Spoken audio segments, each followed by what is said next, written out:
Hey guys, welcome back to my channel. Today we are reviewing Wicked Little Letters, the new British comedy drama starring Olivia Colman and Jessie Buckley.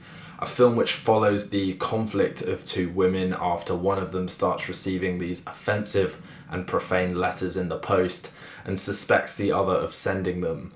The film charts how their kind of conflict boils to a head and the way that the repercussions filter out through the community around them. And right off the bat, I do want to say that I think this film has been mismarketed to its audiences. Primarily from the trailer, I was getting the sense that this was going to be an outrageous, a riotous, offensive and profane trip into quirky British humour.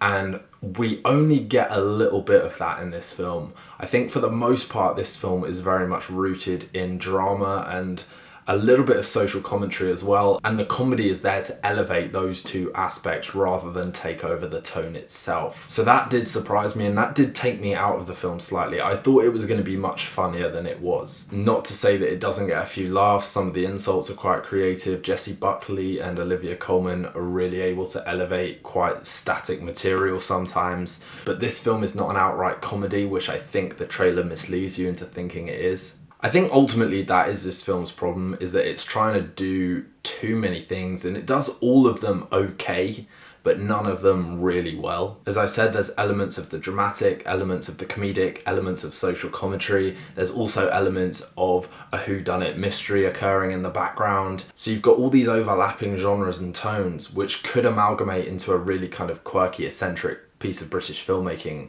But the film never quite settles on what it wants to be going forward. I was still able to have a lot of fun with this film because I think at an hour and a half it does manage to fit a lot in, and it does have a really kind of rhythmic pace. It doesn't outstay its welcome. It doesn't belay the point or linger too long on anything. It keeps things moving both dramatically and narratively so that it never really has the chance to stagnate, which definitely works in its favour. This film is very much a two-hander and it is really carried by Olivia Colman and Jessie Buckley, who are able to kind of mine these layers and this nuance out of a conflict which isn't really all that complex. Olivia Colman, I think, has the harder job of conveying this sense of repression and societal imprisonment, feeling domestically trapped within the social norms of what's expected of her. So there's a lot of naivety, emotional vulnerability and simmering bitterness that Olivia Colman really kind of captures in her performance. Jessie Buckley, by contrast, is this wild free spirit. She's supposed to be the juxtaposition of everything that Olivia Colman is. So Jessie Buckley brings a lot of the outlandish comedy and the levity that this film kind of needs to offset that serious tone. So while the two leads undoubtedly do most of the heavy lifting in this film, I do want to give a shout out to the ensemble of British actors because they are all fantastic. And I think more than anything else, the supporting cast are what contribute to the eccentric, indie, quirky tone that this film does manage to flirt with at times. The community feeling that this film manages to capture in that Little Hampton setting really works, and I think everyone, although they're not fully fledged characters, they're there to serve a more comedic purpose, which does help when you've got a much heavier film than I think you're initially anticipating. One creative aspect that I do think the film could have improved on is the way it handled the reveal of the whodunit, the who was writing these letters, because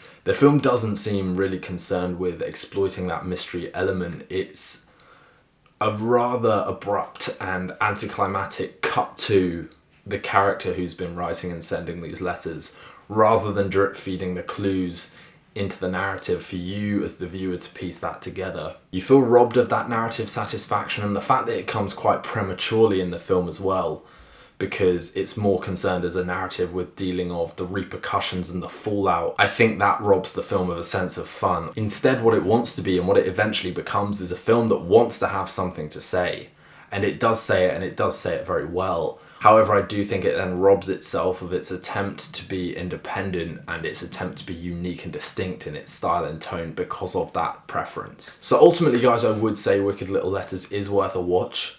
It's not always the funniest or willing to have the most fun with a narrative that could have been much more than that. But thankfully it's got a fantastic cast led by two amazing lead actresses who elevate the material and make it effortlessly watchable nonetheless. So if you have seen it, do drop a comment below and let me know your thoughts. Please also consider liking and subscribing to the channel, guys. That's always a huge help for me. and in the meantime we will see you for the next review.